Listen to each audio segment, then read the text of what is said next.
Boa noite. Vamos iniciar nossa live pedindo a Jesus que nos acolha nesse momento, que nos dê paz, nos dê harmonia e serenidade, para a gente estar trazendo aqui esse tema com muito carinho para todos vocês.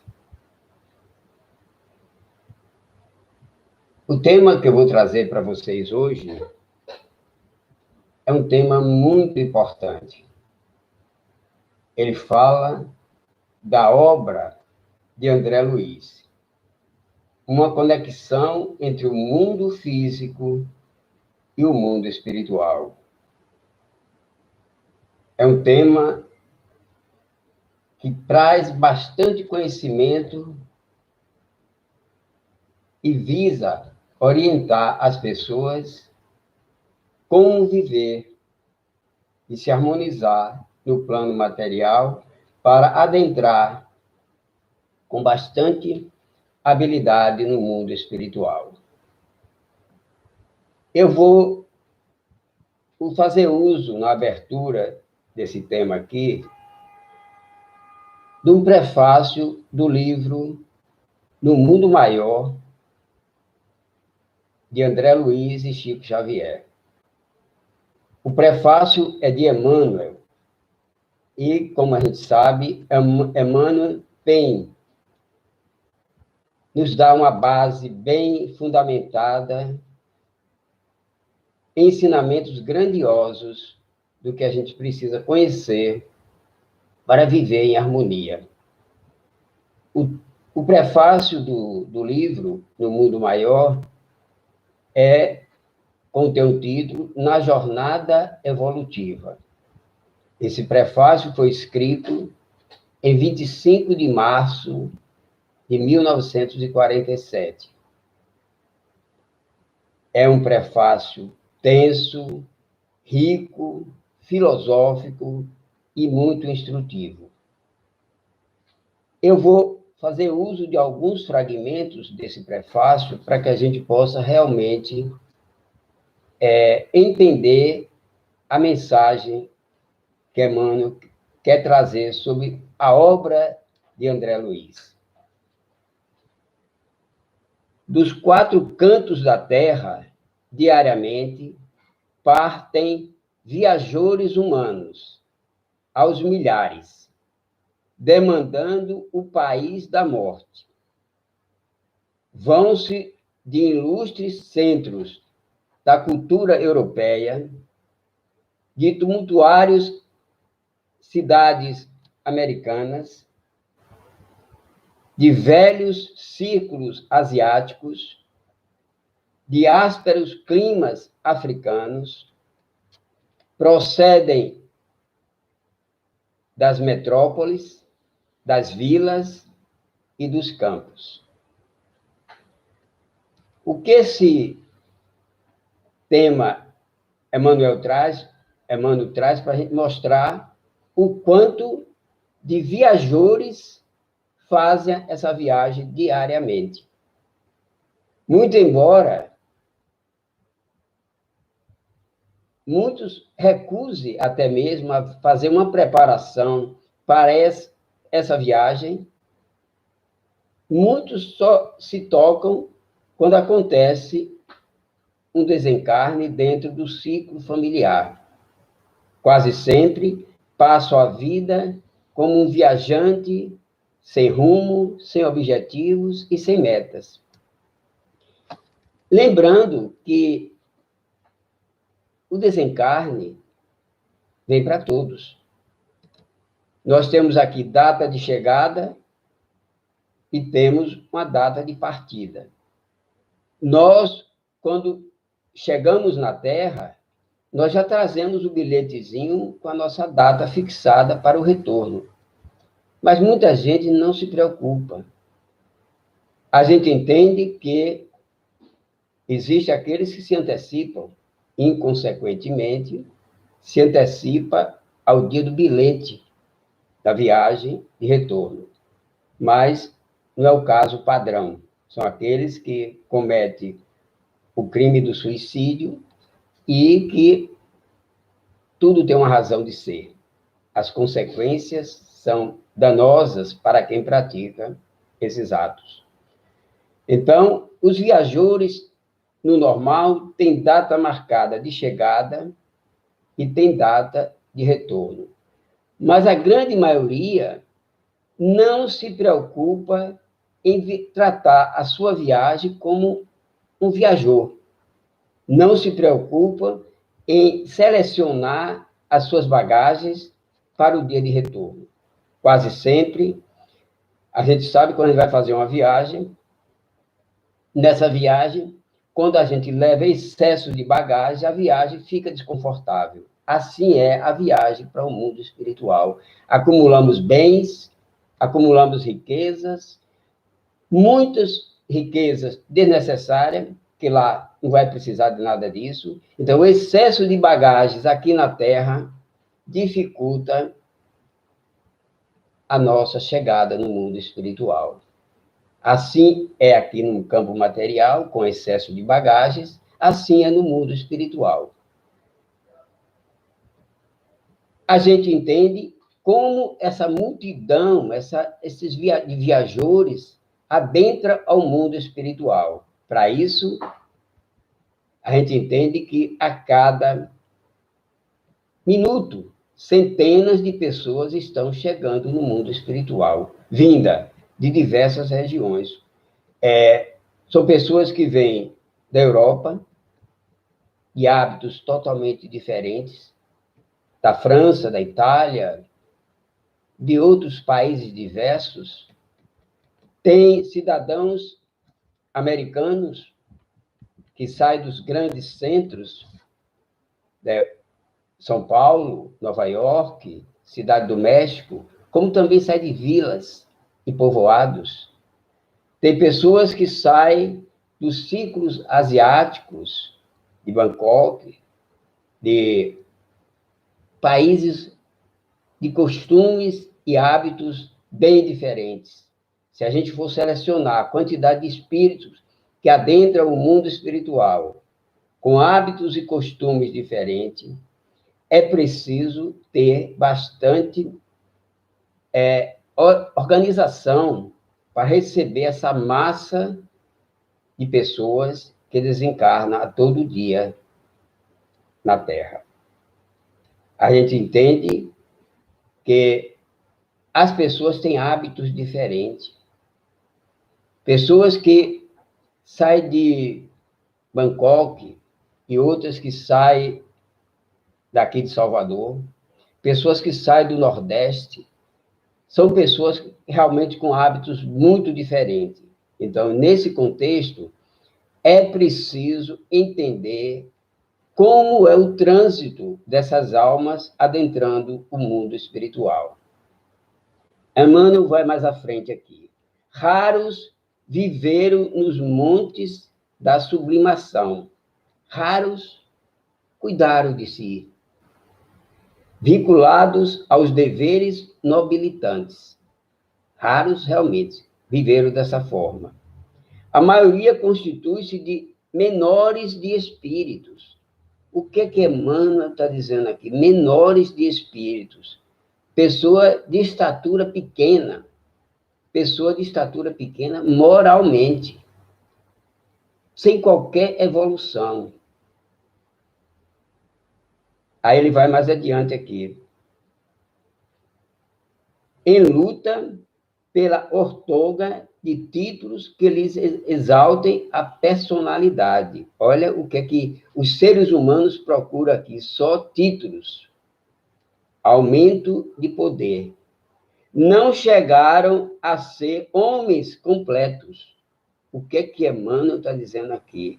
Que muitos saem da Terra nessa massa de espíritos que desencarnam aqui, muitos não chegaram a ser homens completos. Vamos ver o que é que ele quer dizer a isso. É só você analisar. É só você ver o tipo de seres humanos que estão habitando a Terra. São verdadeiros animais.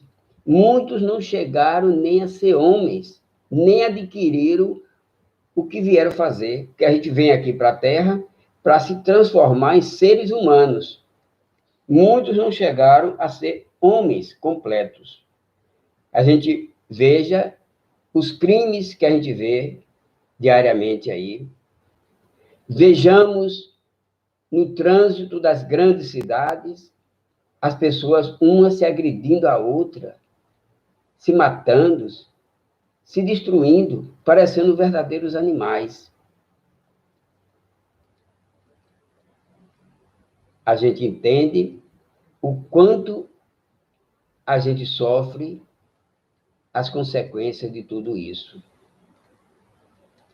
Vejamos na intimidade do lar, quantos lares estão se degradando aí, quantas famílias estão vivendo mal, desconfortável.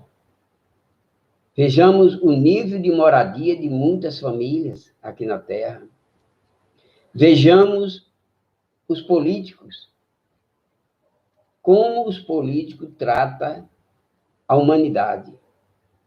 Muitos deles não estão caminhando para serem verdadeiros humanos, são mais animais. Vejam como eles administram a verba pública.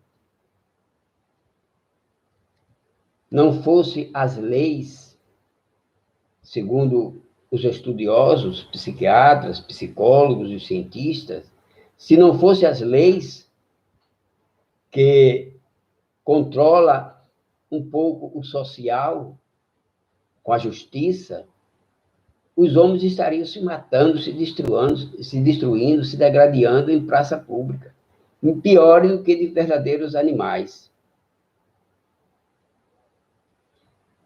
Às vezes, a gente fica chocado com os crimes que a gente vê na televisão.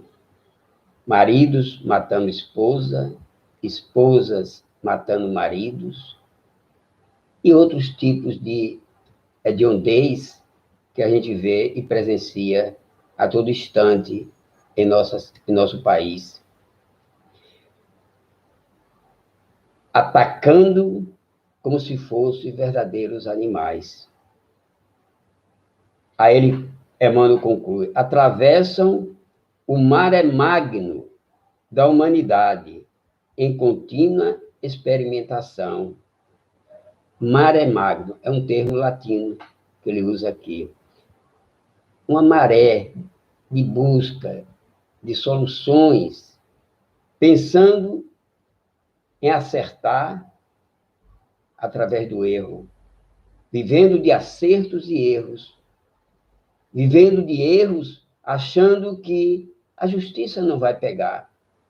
Porque a maioria desses criminosos que agem contra os princípios éticos, morais da humanidade, eles acham que não vão ser presos, que não vão pagar o preço do crime que cometeu. E também vivendo do erro, buscando o acerto, que acha que a lei de Deus não vai puni-lo. Eles se acham verdadeiros seres perfeitos. Eles são proprietários da vida e dono de tudo. O livro Roteiro de Emmanuel, ele traz uma mensagem que diz assim: o homem, atualmente, ele está, se comparado com o cão, ele está no meio entre o cão e o espírito angélico superior. Então, você veja quanto ainda temos que andar para percorrer essa caminhada de luta e de melhoramentos.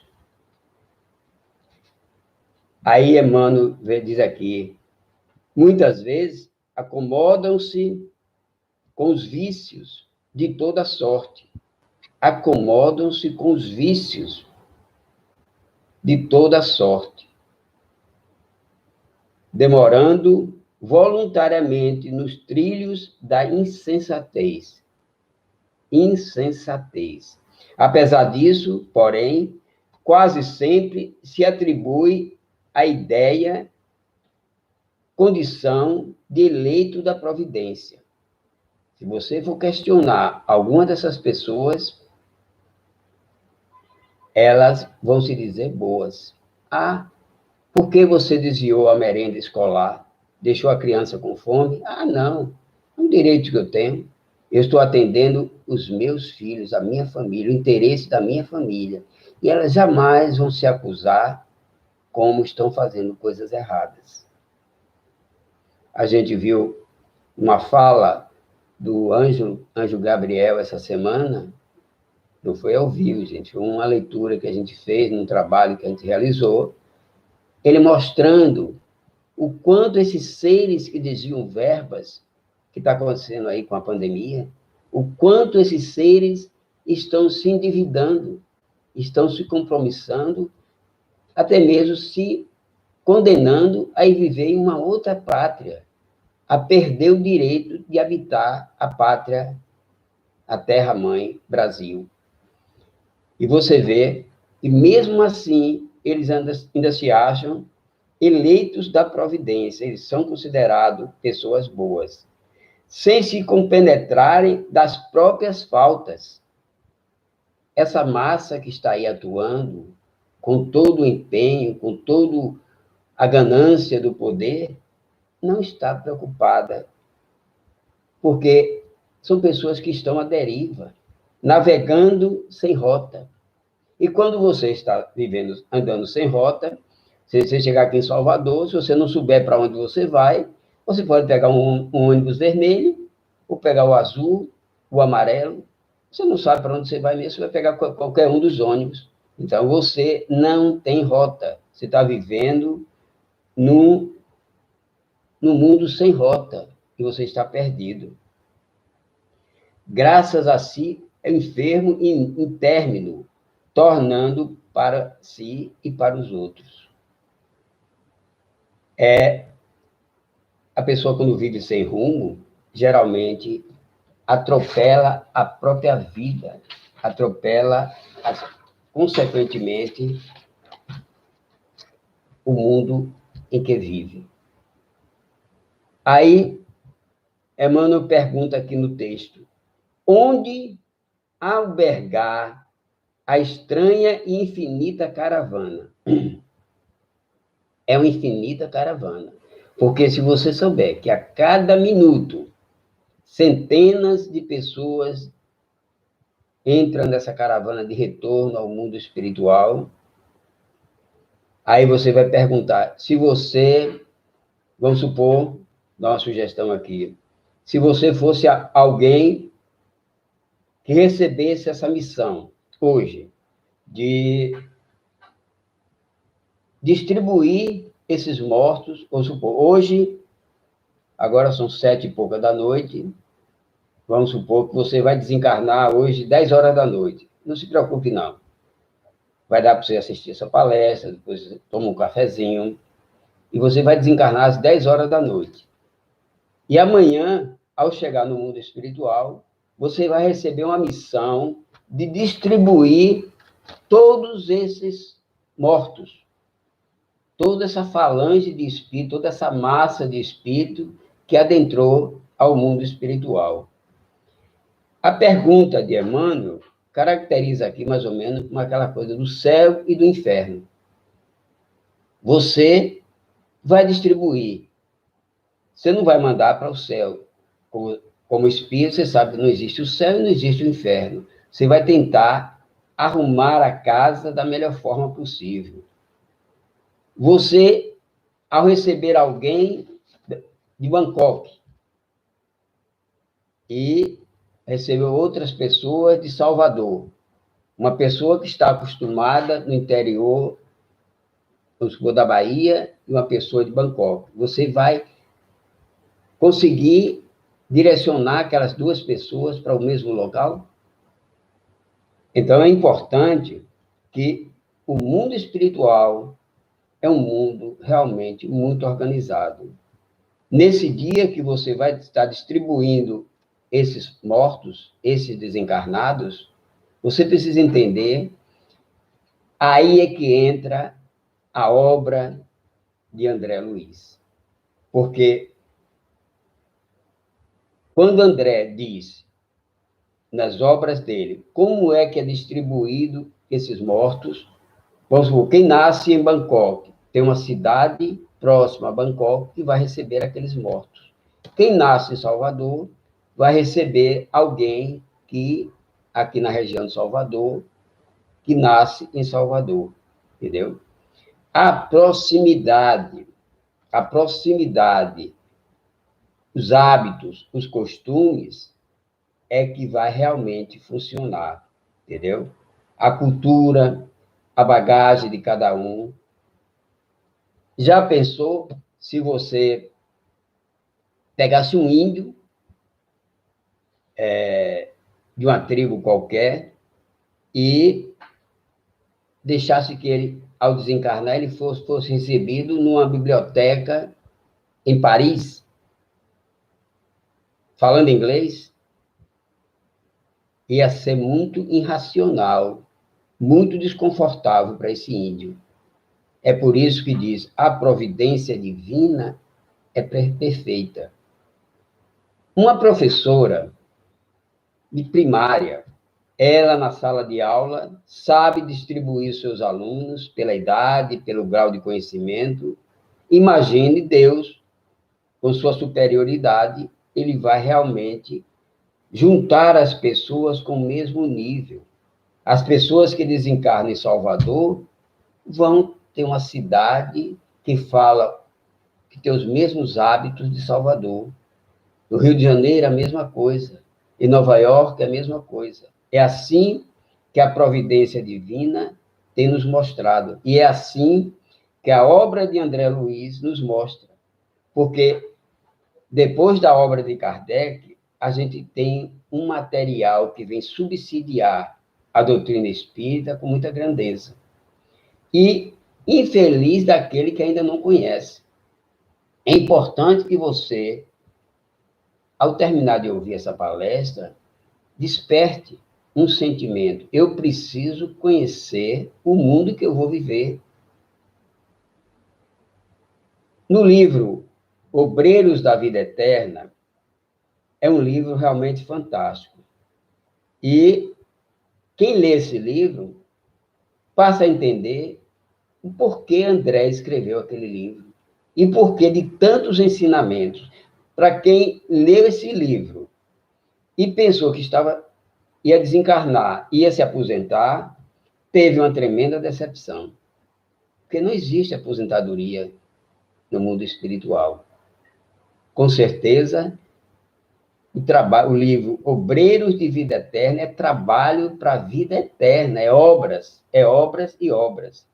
E tem um aspecto muito interessante que a gente vê nas obras de André Luiz, é a gente entender que a obra de André Luiz, ela trata de assuntos que diz respeito às nossas vidas. Ela não trata de assuntos mais difíceis, que vai além, por exemplo, relacionado aos anjos, aos espíritos muito evoluídos. Tem uma passagem nessa obra aí, onde Asclépio diz para André Luiz que, naquela noite, eles iriam ter um trabalho de materialização de um espírito de outra região que viria fazer uma palestra lá na região onde André Luiz estava atendendo. E aí a gente entende, Por que esses aspectos de espíritos evoluídos, que não tem mais o corpo, que não precisam mais do corpo, e quando eles têm que vir até nós, eles precisam materializar um corpo aqui do mundo espiritual? Por que que André não dá ênfase a esses assuntos? Que André, nos livros, nas obras dele, ele só trata de educar as pessoas dentro de um padrão vibratório. Os livros que André trata têm espíritos, alguns com luz e outros com escuridões. A maioria com escuridão, vive nas sombras. Mas a mostra é que realmente cada um veja, quando chegar no mundo espiritual, o que é que vai estar presenciando. Nesse momento em que André diz, hoje um espírito superior vem dar uma mensagem aqui, a gente já conhece isso de outras atividades, mas apenas são flashes. Mas não é a obra de André Luiz, não trata de assuntos ligados à angelitude, aos espíritos que não têm corpo. Para que André vai estudar com a gente o espírito que não precisa mais de corpo para viver? Não faz nenhum sentido. Não é racional para a gente estar estudando uma coisa que está tão longe de nós fazermos uso desse procedimento que não vale a pena ele estar perdendo tempo com isso. Então, a gente vê no mundo espiritual espíritos benfeitores, trabalhadores, e espíritos estão sendo socorridos e ajudados. Tem uma obra também interessante, onde a gente vê o benfeitor Félix, Sexo e Destino, a gente vê o benfeitor Félix, aquele benfeitor Félix, no decorrer do livro ficou claro que ele estava fazendo aquele trabalho ali como benfeitor, porque ele tinha sido o espírito que desencaminhou sexualmente todo aquele grupo que estava atendendo ali. Você vê, não existe santos, existem trabalhadores no mundo espiritual. E o mensageiro, o benfeitor Félix, era um daqueles. Ele que tinha encaminhado indevidamente aquelas pessoas que estavam ali sofrendo, ele procurou arrebanhar todo mundo para um trabalho de renovação, e ele realmente conduziu aquela turba de pessoas, de espírito, com muito equilíbrio, e conseguiu realmente ajustar aquela vida. Então, o importante é a gente perceber que a obra de André Luiz, André não faz um trabalho de um repórter irresponsável. Todo momento, todo trabalho que André Luiz faz é um trabalho educativo, que mostra uma realidade bem sustentada, bem equilibrada. Então, quando você vê André Luiz, até mesmo ele tem a simplicidade de dizer que algumas vezes ele foi chamado a atenção pelos benfeitores quando ele tentou fazer perguntas fora do contexto. Aí os benfeitores dizem assim, André, não é hora de pergunta.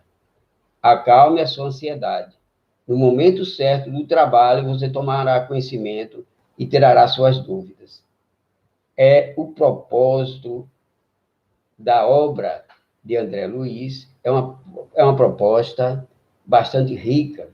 E quem tiver o prazer de ler essa obra, vai chegar no mundo espiritual podendo fazer a prova do Enem. Você não vai ter problema de perder ao chegar no mundo espiritual, porque você pode estar preparado para fazer a prova do Enem, porque é uma matéria que realmente todos nós devíamos nos preocupar. A gente se preocupa com tantas coisas vulgares, tantas leituras, às vezes sem sentido, sem prazer, e um dia essas leituras irão fazer falta na vida da gente. Então, a obra de André Luiz traz conteúdos e propósito bastante eficiente.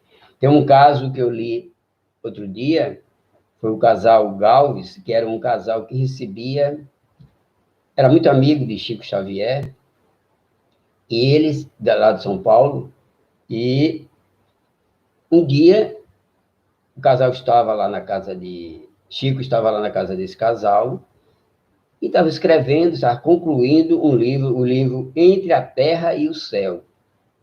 E ele conta essa história muito interessante, porque ele deu meia-noite, Chico pediu a ele, Francisco, e o nome do rapaz era Francisco também.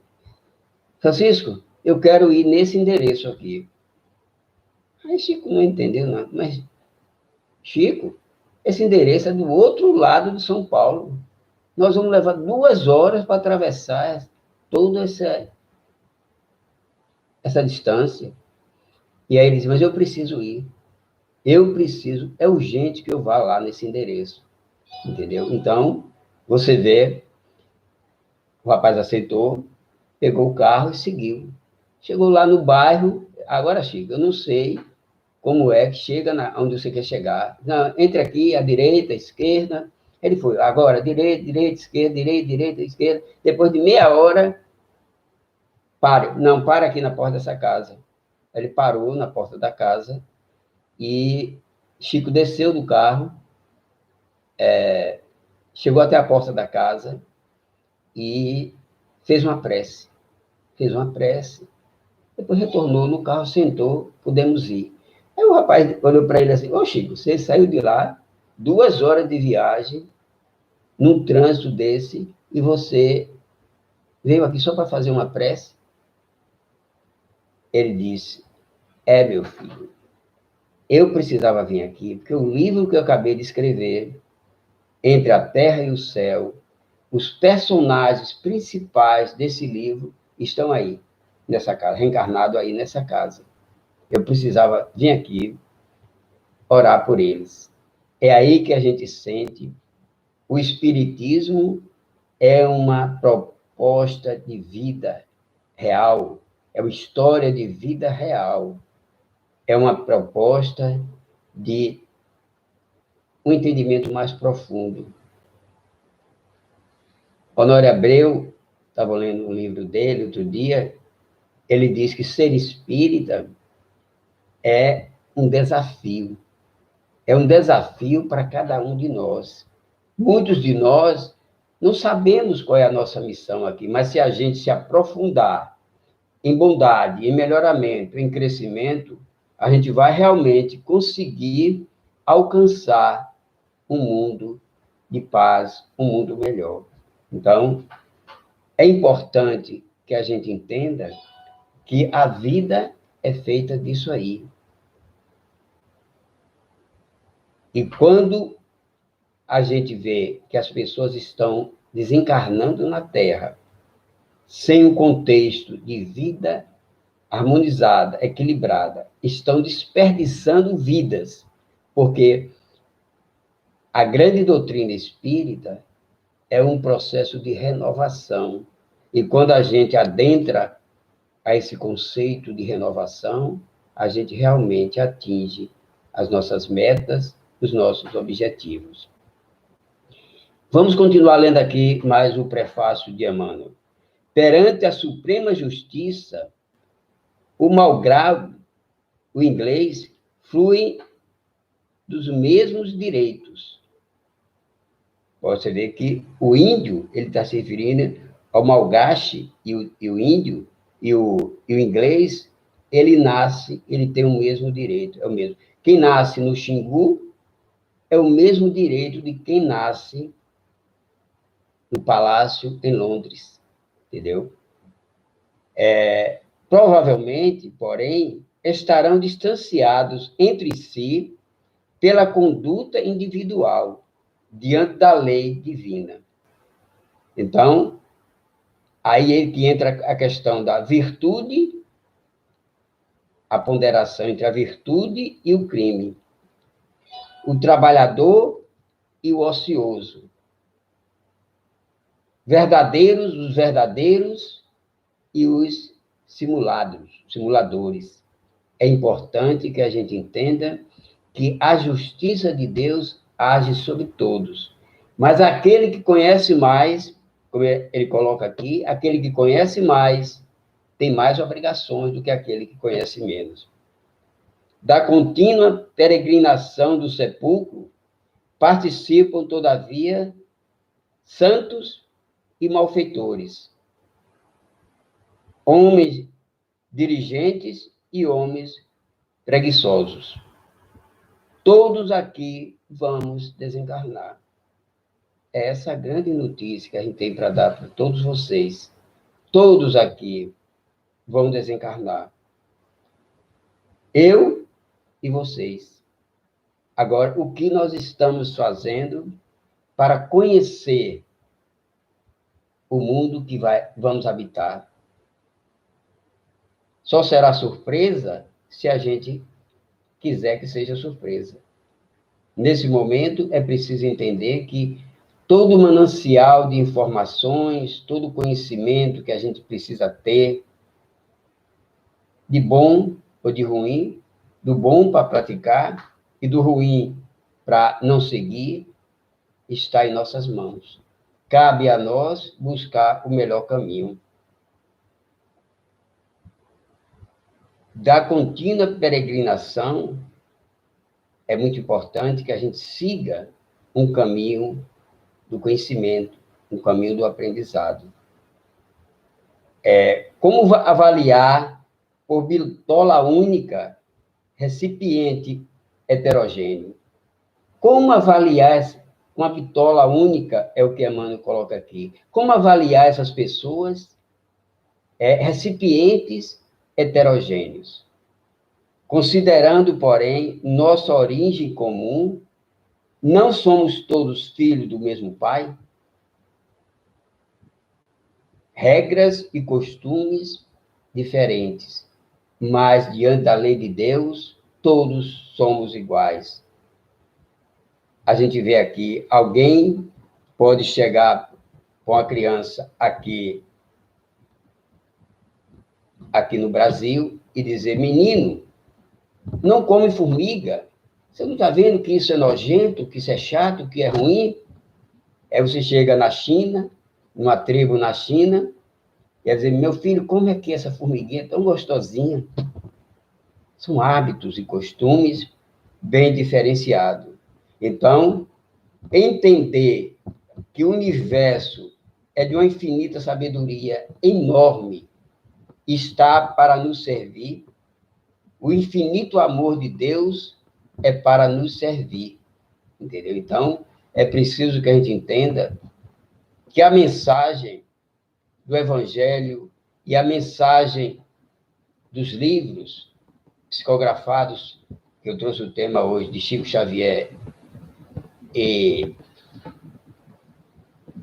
os contos de Luiz, é muito importante que a gente entenda que André Luiz foi um repórter do bem, um repórter que veio trazer as notícias do mundo espiritual. Aí eu fico, às vezes, me perguntando, o que seria de nós se nós não tivéssemos conhecido esse repórter que veio trazer notícias do mundo espiritual? Porque hoje nós já estamos mais ou menos preparados para adentrar o mundo espiritual, graças a esses grandes trabalhadores, como Chico Xavier, como Divaldo Franco, como Manuel Filomeno de Miranda, como todos que estão trabalhando a serviço da grande obra de Deus. Um dia, perguntaram a Chico Xavier, no programa de Hebe, perguntaram a ele: Hebe, ou Chico, se o mundo fosse destruído com bombas atômicas, o que Deus ia fazer? Aí Chico sorriu e disse: tenha certeza que ele encontraria um lugar para nós. Então, é muito importante que a gente entenda que nós não estamos aqui sozinhos. O mundo espiritual é um mundo que nos aguarda, que nos protege. De lá, eles acenam para nós. Eles vivem conosco. Eles nos visitam constantemente. Eles estão aqui, ó, em torno de nós. Não se engane, não. Eles, as pessoas que estão assistindo essas palestras, com certeza elas estão acompanhadas por espíritos acolhedores, espíritos fraternos, felizes, porque a gente está aqui sintonizada nesse objetivo. Então, não se engane, o mundo espiritual nos ama. Nós somos filhos de Deus, nós somos irmãos do Cristo, nós estamos aqui para cumprir a nossa missão. Então, se alguma coisa eu tivesse que dizer aqui hoje, como agradecimento, primeiro agradecer a vocês por estarem aqui me assistindo, entendeu? E segundo, agradecer a André Luiz, a Chico e a Emmanuel por esse trabalho de renovação espiritual, de conhecimento geral, de literatura espiritual que a gente tem aprendido com todas as leituras que a gente tem praticado. Então, que o mundo maior esteja sempre a nos servir, a nos acolher e nos renovar. Uma das coisas que eu acho muito importante que a gente possa estar vivenciando aqui hoje é o quanto... Eu trouxe até um rascunho aqui para eu ver uma coisa que é muito importante. Muitas vezes, hoje, a gente vê... Antigamente, eu me lembro, eu era novo lá em Irará, eu via um grupo de pessoas participando de espiritismo lá em Irará, e o espiritismo era visto naquela época como um hobby, talvez um hobby. Todo mundo trabalhava, fazia os seus afazeres durante o dia todo, e à noite se reunia para bater papo sobre espiritismo. Aquele grupo de familiares, de amigos. Eu me lembro, tinha uma casa mesmo, eu tinha muito medo de entrar nessa casa, porque eu tinha medo de espírito, e eu não passava nessa casa quando eles estavam em reunião, porque eu tinha uma impressão muito negativa, medo realmente do espiritismo naquela época. E aí eles discutiam, brincavam, conversavam sobre espiritismo, era um hobby. Hoje, espiritismo virou um assunto de utilidade pública, de saúde pública. Porque a gente sabe, hoje entendemos que a cada 4 segundos uma pessoa comete suicídio no mundo. Ah, mas por que existe esse volume enorme de suicídio no mundo? Isso não é divulgado, não é permitido. Porque o Conselho Mundial de Saúde acredita que, se isso houvesse uma divulgação, serviria até de incentivo para muitas pessoas. Mas que o espiritismo entra nesse momento com as portas abertas para acolher essas pessoas perdidas. E muitas dessas pessoas são pessoas doentes, depressivas, que sofrem e não cometem suicídio simplesmente porque são pessoas más, cometem suicídio porque são pessoas que são, muitas vezes, doentes e são influenciadas espiritualmente. Então, é preciso que a gente entenda que hoje o espiritismo passou a ser um assunto de utilidade pública, de saúde pública, porque é doloroso você saber que teve um parente, teve um filho, teve um amigo, teve um vizinho que cometeu suicídio. Você fica até sem entender aquela mensagem, mas é o momento atual. E o crime dessa espécie, se não houver muito pulso dos espíritas, nós que somos espíritas, temos que levar essa mensagem de conforto a muitos irmãos que estão sofrendo. A gente precisa aliviar a dor desses irmãos. Então, é nesse instante que a gente precisa entender que o espiritismo hoje é muito importante no acolhimento das pessoas. Deixou de ser hobby, hoje é necessidade. Que Jesus nos abençoe, muita paz, vamos refletir e muita harmonia a todos vocês. Muita paz.